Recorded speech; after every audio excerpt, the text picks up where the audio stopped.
은혜 받으실 하나님의 말씀은 마태복음 22장 23절부터 33절까지의 말씀입니다. 부활이 없다 하는 사두개인들이 그날 예수께 와서 물어 이르되 선생님이여 모세가 일렀으되 사람이 만일 자식이 없이 죽으면 그 동생이 그 아내에게 장가들어 형을 위하여 그 상속자를 세울지니라 하였나이다.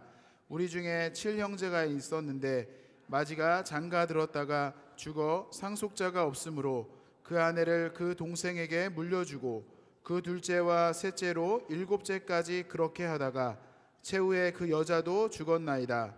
그런즉 그들이 다 그를 취하였으니 부활 때에 일곱 중에 누구의 아내가 되리이까? 예수께서 대답하여 이르시되 너희가 성경도 하나님의 능력도 알지 못하는 고로 오해하였도다. 부활 때에는 장가도 아니가고 시집도 아니가고 하늘에 있는 천사들과 같으니라.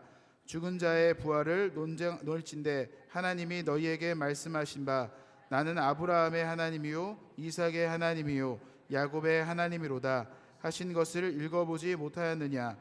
하나님은 죽은 자의 하나님이 아니요 살아있는 자의 하나님이시라 하시니 무리가 듣고 그의 가르침에 놀라더라. 아멘. 오늘 교회학교 함께 이렇게 통합묘를 드리게 돼서 제가 그림 설교를 준비했습니다. 이 그림으로 안 그리면 떠들 것 같아서 그러면 그런 거 이해해 주시고 함께 통합예배로 영광을 돌렸으면 좋겠습니다.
오늘 거룩한 성일의 진리 말씀을 근거해서 말씀을 깊이 생각하라 그런 제목이면 좋겠습니다. 우리가 말씀을 믿는데도 틀림없이 그것이 진리인데 이걸 오해를 많이 해요. 오늘 성경 말씀처럼 착각도 많이 하고 이게 문제입니다. 자꾸 환경 속에 처해 있는 그런 세속의 생각들이 내 속에 들어있기 때문에 성경을 너무너무 역설적으로 그렇게 오해한 경우가 굉장히 많죠. 제가 여기다가 이 구자를 썼어요. 이 사람은 구로 여기 구로, 그죠? 구자. 이 사람은 육자예요, 그죠? 똑같은 글씨를 두고 위치가 달라서 이렇게 오해가 되잖아요. 이게 틀린 것이 아니라 다른 거예요. 다른 거. 복음도 참복음 있고 다른 복음, 이단의 복음 있고 그렇습니다. 헷갈리기 쉬워요. 세속에 빠진 자는 세속의 모습으로 생각하니까 그쪽으로 쏠리는 것이고 성령의 생각하는 사람은 성령의 속으로 쏠리는 것이고 그렇기 때문에 이단이라고 하는 것도 다 이렇게 틀리지 않는 거예요. 다른 거지. 다른 거죠. 우리가 오해 속에서 굉장히 상처를 많이 받고 또 여러 가지 대립과 분쟁을 통해서 공동체가 망가지고 이렇게 얼마나 많습니까? 이 본문에서 보면 이 사두개인들 이 사두개인들은 부활을 믿지 않습니다. 이분들이 누구냐 그러면 성전에서 제사 드린 분들이에요. 근데 말씀을 사두개인들이 바리새인보다 몰라요. 바리새인들은 제사는 드리는 직분은 없으나 말씀을 잘 알아요. 사도 똑같이 야를 믿거든요. 하나님 믿어 똑같이 믿는데 왜 이렇게 다를까? 사두개인들이 예수께 그럽니다. 모세가 말할 때는 뭐 형이 장가 갔다가 자식 없이 죽으면 동생이 그 형수를 갖다가 아내로 삼고 삽니다. 이런 게 있어요. 그게 이제 자손의 상속자 때문에 그런 겁니다. 그건 우리 현대 21세기의 윤리로 보면 약간의 문제가 있지만, 그건 하나님의 전능하신 하나님의 미래에 대한 계시나 보존이나 섭리나 이런 걸 봤을 때는 그것이 옳은 거죠. 사람은 옳지 않게 보여요. 사두개인들이 기가 막힌 질문을 하지 않습니까? 우리 집에 7 형제가 있는데 첫째가 장가 가서 자식 없이 죽었습니다. 둘째가 아내를 삼아야 되지 않겠습니까? 셋째, 넷째, 다섯째, 7째까지 다 자식 없어 죽었으면, 자, 부활이 있다면 천국 가서 누구 아내가 되겠습니까? 질문이 신기하잖아요. 올바른 질문 같지 않습니까? 이게 틀렸어요. 하나님의 속성이나 하나님이 계시한 섭리나 미래에 준비한 예비한 그런 것들을 모르기 때문에 그런 거예요. 천국은 어디냐? 안 가봤으니까 모르잖아요. 사두개인들 천국을 아예 생각 안 해요. 죄사만 되면 끝. 지상에서 끝나는 거예요, 그 사람들은. 그래서 성경은 천국까지 가는 겁니다. 천국까지. 믿습니까? 여러분, 다 천국까지 가야 돼요. 그래야 믿음을 갖는 자예요. 현세에서 먹고 있고 누린 것에 급급해서 부자가 되고 권세를 누리고 뭐 이러한 그런 거는 아직도 사두개인들처럼 딱 영성이 없는 겁니다. 이렇게. 똑같은 말씀, 똑같은 하나님 믿는데도 불구하고 사두개인들은 이거 안 믿는 거예요. 그러니 세상 눈으로 바라보니까 이게 육자예요. 하나님으로 바라보면 성경이 있어요. 성경. 그러다 말았네. 성경을 붙들고 있는 자는 이게 생각이 다르거든요. 생각이 다르. 성경을 놓고 지금 얘한테 지금 얘기하는 걸 제가 그려본 겁니다. 지금 성경을 잘 터득하고 이해를 하셔야 됩니다. 여러분, 뭘 믿습니까? 안 보이는 하나님을 믿습니까? 안 보이는 예수를 믿습니까? 안 보이는 성령을 믿습니까? 원초적 근원은 말씀을 믿는 거예요. 1.1핵도 틀리지 않는 그 말씀을 믿고 살아가는 것이지, 이건 다 제껴놓고 세상이 이런데 교회는 왜 이렇습니까? 이렇게 말하는 것은 어불성설이고 그 교회를 해파는 자 될 수밖에 없다. 잘 생각하셔야 됩니다. 그래서 우리도 11번째 성경 통독, 그렇죠, 새부터 시작 20분부터 시작하는데, 여러분 성경 통독에 대한 관심을 가지고 오늘 이거 놀아줬을 겁니다. 성통 예배 그래서 써가지고서 성경 통독을 내가 한번 올해 정말로 아주 정독해서 일독을 해야 되겠다. 말씀을 알아야 이 문명시대, 잘 먹고 등 따스고 배부린 시대에 말씀을 알아야 이단에 빠지지 않고, 말씀을 알아야 인생길에서 오솔길로 가지 않는 겁니다. 말씀이 없이는 이게 주의 유혹이 너무 많기 때문에 신앙생활 50년 해도요 그냥 속아서 넘어가요. 속아서. 목사가 아니라 목사 할아버지 돼도 말씀을 모르면 넘어가는 겁니다. 그래서 목회를 하는 게 힘들어요. 모르니까, 가르쳐야 되니까 답답하게 짝이 없고 불쌍하게 짝이 없고, 이거 참 기가 막힌 게 이게 이 목재 자리, 이게 목사 자리입니다. 안타까워서 이 말씀을 드리는 거예요. 불신자의 마음과 믿음의 마음, 이것이 이렇게 다르다. 틀린 게 아니에요. 달라요. 다른 거예요. 다른 거. 여러분, 성경을 정독해서 성경을 잘 알고 나가시기를 주의 이름으로 축원합니다. 지금 본문의 22장 29절로 30절 우리 함께 읽어보십시다. 예수께서 대답하여 이르시되 너희가 성경도 하나님의 능력도 알지 못하는 코로 오해하였도다. 부활 때는 장가도 가지 아니하고 시집도 가지 아니하고 하늘에 있는 천사들과 같으니라. 계시록까지 쭉 이 말씀을 해보면 천국 갈 때 여러분 이제 지상에서 살 때 아내요 그런 말 못합니다. 친구요 그러지. 천국 가면 천사같이 온전한 하나의 개체로서 온전하게 되는 거예요. 지금은 불완전한 개체로서 장가라고 시집가고 이게 생육하고 번성하는 축복이 있지만, 천국에는 그냥 혼자 살아도 외롭지 않습니다. 고독하지 않습니다. 그냥 즐겁고 행복하고 영생복을 누릴 수 있는 곳이 천국이기 때문에 이해가 잘 안 되겠지만, 그러나 이 신학, 우리의 기독교 신앙은 천국 가서 아버지 앞에 서는 날, 그때가 끝이에요. 그때가 현세는 100년에서 왔다 갔다 하는 그 시간, 잠깐. 성경은 경점이라고 그래요. 땡 0.003초 정도, 그 정도예요. 땡, 그 사이에 시간은 다 지나가고 천국에서는 영원한 시간이 되는 거예요. 여러분, 천국을 사모하기를 주의 이름으로 축원함. 그 사모하면 이 일생의 세상에서 유혹받지 말고 미혹받지 않기 위해서도 하나님 말씀을 통독하고 공부하고 이해하고 잘 믿어야 돼요. 이게 안 되면 날마다 착각하고 삽니다. 날마다 믿음이 있다면서도 그 죽은 믿음이요. 기도한다면서도 엉뚱한 기도만 하고 앉아있고 그런 것이거든요. 우리 정말로 심각하게 해야 돼요. 우리 교회 어떤 분이 저한테 그래요. 젊은 집사님이죠. 목사님, 나 고민이 있어. 무슨 고민이 있어요? 날마다 잠 못 자요. 왜? 엘린교 오면요, 제가 제일 예쁘대요. 내가 제일 예쁜 것 같대요. 그래서 그냥 이게 죄 같아가지고서 내가 왜 이런 생각을 하지? 그러고 상담을 했어요. 자기가 제일 예쁘대요, 엘린교에서. 그렇게 예쁘지도 않던데 보니까.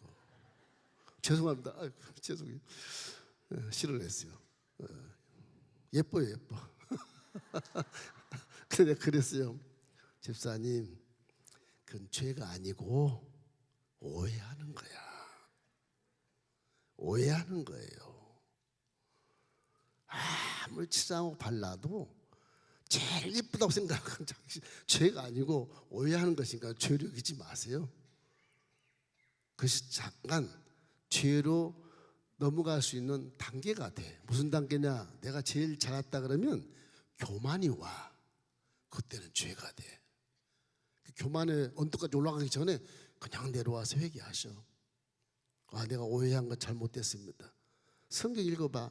많은 사람이 다 천하보다 귀한 사람인데 내가만 잘났다고 그러면 어떡하겠어요? 그런 오해인 것이, 그런 오해. 뭐 별거 아닌 것 같지만 이 오해가 우리에게 큰 죄를 지을 수 있는 가운데를 인도하게 돼. 우리가 인간관계에서 죄도 주의하지만 이 오해도 굉장히 주의해야 돼요. 성도는요, 자기 직분이나 재산이나 외모에 있지 않고 더 성숙해지고 더 성교줌의 그런 행동을 계속 지속적으로 성장하며 나가야 되는 겁니다. 근데 믿음이 성장하면 성장하고 상대를 섬겨주고 더 그들을 높여주고 공경해주고 힘을 주고 용기를 주고 축복해주고 먼저 인사해주고, 이것이 훌륭한 성도예요. 뭐 딱 힘주고 이러와, 이건 아니에요. 하나님도 기뻐하잖아요. 그건요. 직분이 높을수록 더 겸손하게 섬기십시오. 섬기십시오. 그것이 칠이에요. 그게 칠이라고요. 이상한 칠이 뭐 구구사진 참 이런 것도 그러지 말고 섬기는 것이 칠인 것입니다. 자신을 과대 포장하는 오해는 교만으로 이어지기 때문에 자칫 잘못한 것이 죄로 들어갈 수가 있어요. 자, 고린도전서 10장 12절 말씀, 이런 말씀입니다. 그런즉 선질로 생각하는 자는 넘어질까 조심해라. 첫째는 나만 옳다고 생각하지 마라. 나만 옳다 생각하지 마라. 자기만 옳다고 자꾸 생각하는 거예요. 이게 문제가 자꾸 되는 거예요. 이해의 반대는 모리해라 그러는데, 모리해가 선을 놓으면 오해가 되거든요. 그래서 우리나라도 행복지수가 굉장히 낮은 이유가 인류병에 들어가지고서 생존 경쟁, 애들부터 막 싸우고 막 저놈 내려누르고 내가 1등 해야 돼, 이런 존재를 갖고 있다 보니까 결국 우리 남을 막 깔아뭉개는 성향이에요. 정치권 보십시오. 저걸 내가 끌어당겨야 내가 대통령이 되는데, 저걸 끌어당겨야 내가 출세하는데, 이게 국민 정세에 엄청난 이게 악한 마음인 겁니다. 하나님 기뻐하지 않는 마음이에요. 그런 것도 우리 실생활에서 많이 느끼기 때문에 이 불신사회가 돼서 자식이 아비를 죽이고 아비가 자식을 죽이고 엄마가 자식을 던져버리고 뭐 그런 현상이 나타나죠. 이게 다 이런 겁니다. 지금 사람 살기를 포기한 자처럼 살아가는 거예요. 이래서 오해라고 하는 것은 우리 가정과 사회를 넘어서 이 국가의 문제가 될 수 있어요. 정치인들이 자꾸 오해하도록 만들어. 국민들에게 자꾸 거짓을 돌려서 막 그냥 비판하고 정죄하고 판단하고, 아니면 아니고 그냥 뭉개버리는 겁니다. 국민들은 이것을 오해해가지고 착각해서 투표도 이상하게 해. 투표도. 그걸 분별해서 우리가 예수를 믿으면 말씀을 잘 알고 옳고 그런 것을 분명히 판단해야 되는 겁니다. 총선 때 투표 잘 하십시오. 여당 야당이고 할 것 없어요. 인격이 안 되면 그거 안 되는 거예요. 세상의 수수와 방법으로 출세하려고 하는 그런 인간들은 사람이 아닙니다. 사람이 아니에요.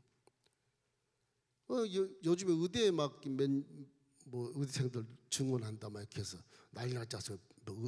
의사협회에서 막 데모라고 머리를 깎고 막 난리 났지 않습니까? 유명한 의학대학의 두 학생이 아주 1등한 학생인데 병원에서 이제 자기들이 가서 인턴을 하는 겁니다. 이 두 학생이 차를 마시 복도에 딱 병원 복도에 있는데 저쪽에서 아저씨 한 분이 막 그냥 배를 움켜쥐고 막 고통을 느끼는 막 걸어들었죠. 그러니까 두 학생이 이제 저거를 의학적으로 판단해서 어떤 것이냐 생각하는 겁니다. 공부를 잘하니까 이놈들이 둘이 교환방자해서 그 아저씨에 대한 것을 형태를 딱 보고 저건 류마티스야. 한 학생은 저건 디스크야. 틀림없이 디스크야.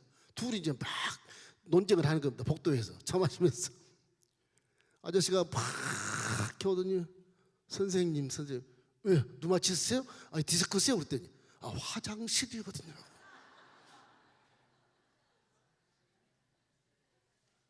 이게 의학 전문을 배운 이 의사 같은 분도 인턴이지만 그렇게 오해를 한다니까요.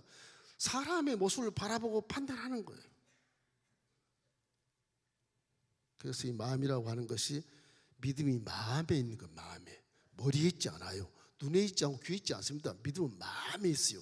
마음을 잘 다스리는 건 말씀입니다. 말씀 내 속에 들어가면 옳고 그런 걸 분명히 판단해서 미래에 대한 목적을 훤히 알 수 있어요. 훤히 알 수 있어요. 성경을 모르게 그러려나? 세상 하나님 계시도 그렇게 살면 안 돼. 손해보고 못 살아. 이건 막 아주 어리석은 사람이에요. 신앙을 가지고 그렇게 하면 안 돼요. 자꾸 환경에 대해서 이렇게 휩쓸리고 군중심리에 휩쓸리는데 그런 거 안 돼요. 사람은 지식이나 어떤 감정에는 한계가 있는 것입니다. 항상 겸손하면서 하나님을 의지하고 여러분 속에 성령이 계시니까 성령과 함께 얼마나 좋겠어요. 항상 성령으로 충만하기를 주의 이름으로 축원합니다. 성령만 충만해도요, 여러분 남을 매도하지 않고 여러분 속에 의가 들어가 있기 때문에 사랑, 절대 긍정, 감사가 나오지 막 오해하고 그러지 않습니다. 성령 충만하면 자기 의가 드러나니까 그런 거예요. 이걸 의를 때려 부셔야 돼요. 나만 잘났다, 나만 의롭다 때려 부셔야 돼요. 성령이 내 안에서 겸비하고 사랑이 넘치는 것과 대인관계를 하다 보면 내가 옳다는 생각을 버리게 되는 것입니다. 빌립보서 2장 3절 말씀 우리 한번 읽어보실까요? 아무 일에나 다툼이나 허영으로 하지 말고 오직 겸손한 마음으로 각각 자기보다 남을 낮게 여기고. 겉모습만 보고 생기는 그 오해가 역지사지의 자세로서 그를 분별할 수 있어요. 저분의 마음은 지금 무슨 마음입니까? 내가 저 사람 마음 편에 들어가서 봐야 되겠다. 그러면 이해가 돼요. 그게 조금 관계가 또 성립된다고요. 남을 미워해버리면 그것이 살인마입니다. 남을 미워한 자는 살인한 자라 그랬거든 성경에. 그것도 몰라요. 막 미워하는 거예요. 제가 볼 때는 막 답답하게 그지없고 불쌍하게 그지없어 아주. 어떻게 저럴 수가 있는가 싶은 게 성경을 안다면서도 그러거든요. 이래서 중요한 것은 성령님과 함께 말씀 안에서 화목하는 것이 가장 우리에게 사명이라고 생각해야 사명. 고린도후서 5장 18절 우리 한번 읽어보십시다. 모든 것이 하나님께서 났으며 그가 그리스도로 말미암아 우리를 자기와 화목케 하시고 또 우리에게 화목케 하는 직분을 주었다. 여러분을 구원하는 건요 더불어 살아가는 직분을 준 거예요. 서로가 이렇게 사랑하시기를 주의 이름으로 축원합니다. 그래야 아름다운 가정, 신뢰하는 사회, 건강한 나라를 이룰 수 있지 않겠습니까? 틀림없지 않습니까? 둘째는 여러분 착각하지 마십시오. 착각. 오해와 착각은 약간의 차이가 있어요.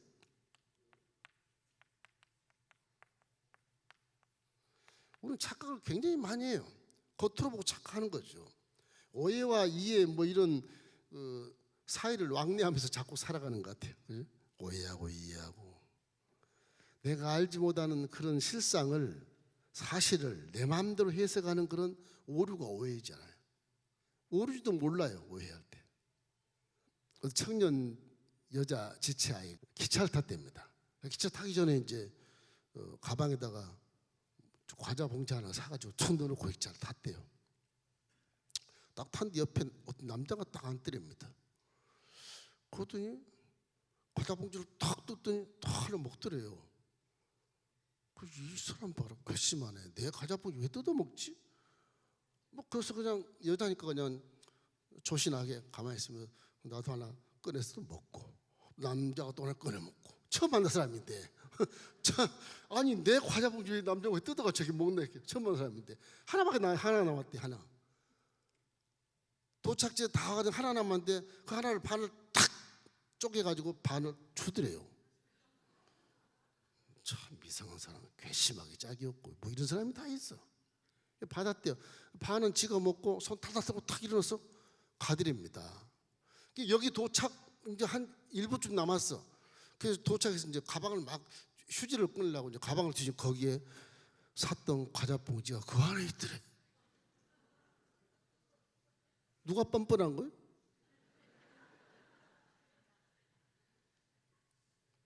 자신이 뻔뻔한, 자신이. 이 착각이라는 게 참 우리 일상생활에 굉장히 많은 착각이라는 게, 오해는 금물이지만 착각은 더 많아요. 이래서 결국 자기가 뻔뻔한 사람을 바로 알고 회개했다는 그런 얘기를 들었습니다만은, 우리 부모가 아이 행동을 보고 웃듯이 하나님이 우리를 보고 웃을 때가 굉장히 많을 것 같아요. 잠언서 16장 12절 우리 함께 읽어보십시다. 내가 스스로 지혜롭게 여기는 자를 보느냐? 그보다 미련한 자에게 오히려 희망이 있느니라. 너무 알면 교만하다는 거죠. 미련하고 희망이 있다. 그러니까 아주 역설적인 내용인 것입니다. 이래서 하나님 말씀 지금도 살아있기 때문에 항상 하나님 앞에 내가 죄인이고 항상 하나님 앞에 내가 연약한 존재라는 걸 생각하고 언제나 말씀에 순종하기를 주의 이름으로 축원합니다. 마지막으로 그러면 오해를 넘어서, 자, 오해를 넘어서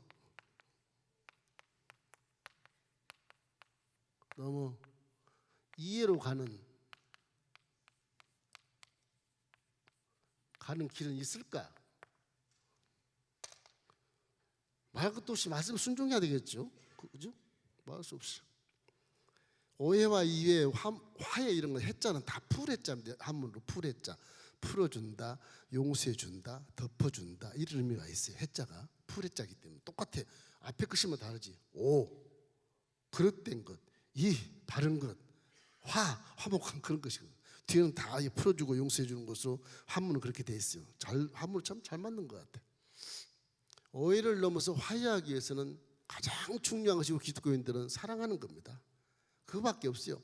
내가 잘 모르고 겉으로 봐도 이상해 보여도 사랑해버리면 그 사람과 오해가 끝나요. 사랑하면 상대방의 아픔이 보이고 이해하게 되지 않습니까? 사랑하면 눈이 밝아져서 상대방의 그런 아름다운 점들이 보이고 단점이나 부족함을 지워버리지는 없으나 뛰어넘어서 이해할 수 있는 그런 마음이 생겨요. 사랑하니까. 사랑하는 사람에게 뭐 정죄하고 비판을 판단하는 사람 봤습니까? 그 잘못돼도 다 덮어주고 입 다물어주고 다 그렇게 지워주지 않습니까? 그 사랑밖에 없어요. 사람은 한계성 있는 이 동물이라서 자기 감정과 지식과 어떤 체험과 이성 갖고는 맨날 오해하고 맨날 그러고 착각하고 삽니다. 지금도 착각하고 사신 분이 꽤 많습니다. 이것이 사랑의 모순이고 어떻게 뭐 사랑의 역설적이라고 하지만, 그래서 사랑은 신비라고 그래요. 신비. 참 신비스럽다. 그럼에도 불구하고 사랑해주고, 그럼에도 불구하고 용서해주고, 그럼에도 불구하고 그냥 안아주고 이해해주고, 그럼에도 불구하고 내가 도와주고. 이 사랑이 이게 신비스럽잖아요. 사랑이 이게 참 모순이 많아요. 모순이. 저분이 나쁜데 너 용서해줘. 그럼 모순이잖아요. 모순. 저분이 너한테 사기쳤는데 왜 도와주니? 그 모순 아니야 이거? 그렇게 얘기한다. 사랑은 그게 신비라고 그러는 거예요. 하나님의 사랑은 말할 것도 없이 아가페 사랑이니까 신비스러운 것이죠. 여러분 오해를 넘어서 이해하시기를 바랍니다. 오해를 넘어서 화목한 삶을 살기를 주의 이름으로 축원합니다. 사랑한다는 것은 허물을 덮어주는 것이거든요.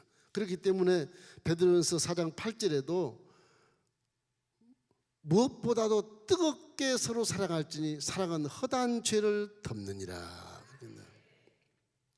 그리고 이제 오해를 넘어서 이해로 가는 길은 하나님 말씀에 틀림없이 순종하는 게 좋습니다.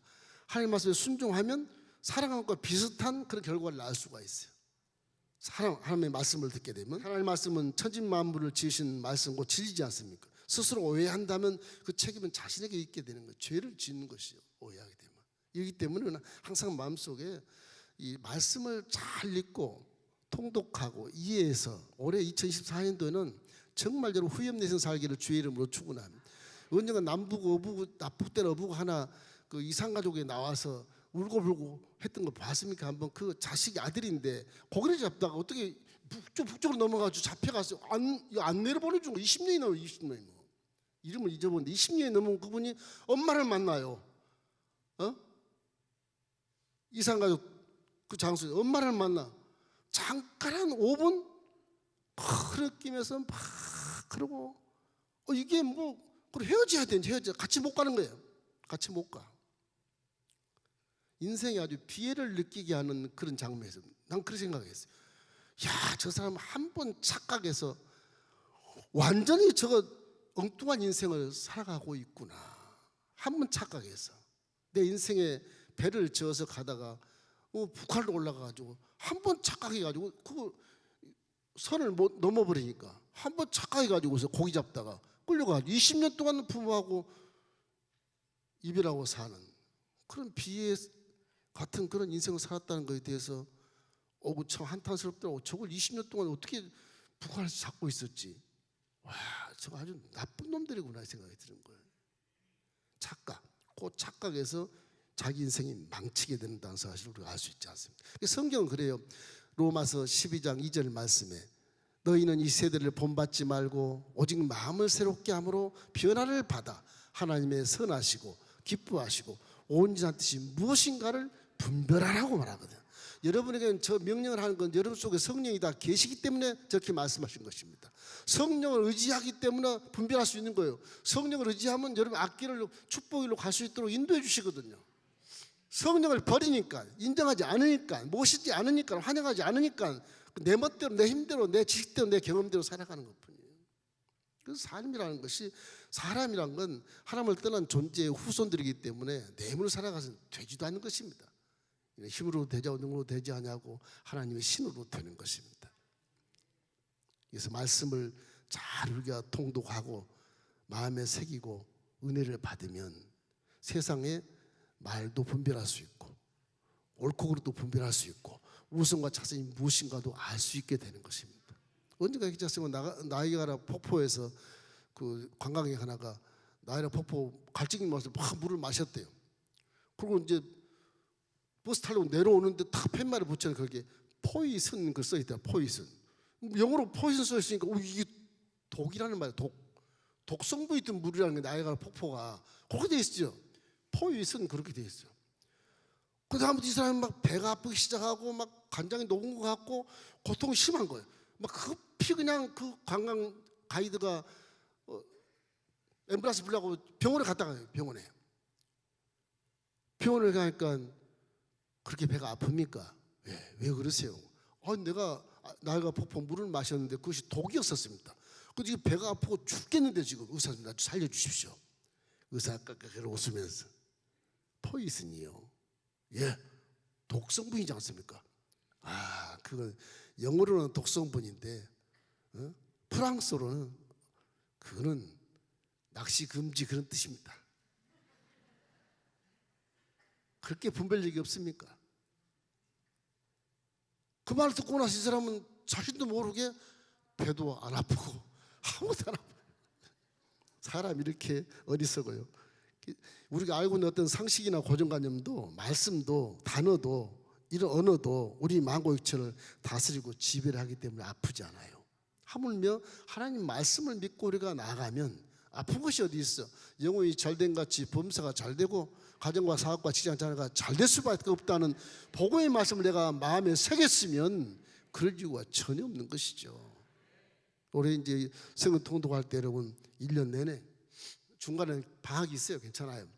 새벽 나와서 여러분 성경통을 많이 해서 여러분 마음에 믿음의 주소에 말씀을 잘 새겨서 오해의 늪을 과감하게 발을 빼고 그리고 믿음의 숲으로 이렇게 달려가서 복을 받는 한 해가 되기를 주의 이름으로 축원합니다.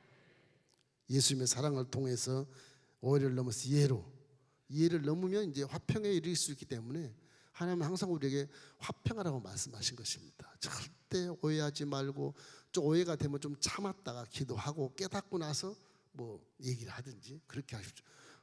내 고정함에 딱 박혀가지고 그걸 빼낼 수 없는 것이 문제라니까. 기독교인들의 고정관념을 다 버려야 됩니다, 여러분.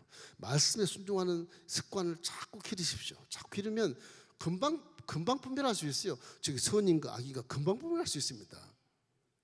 쉬워요, 사실은. 말씀이 없으니까 분별을 못하는 거지. 우리 한번 여러분 말씀을 깊이 생각하면서 복을 받는 한 해가 되기를 주의 이름으로 축원합니다.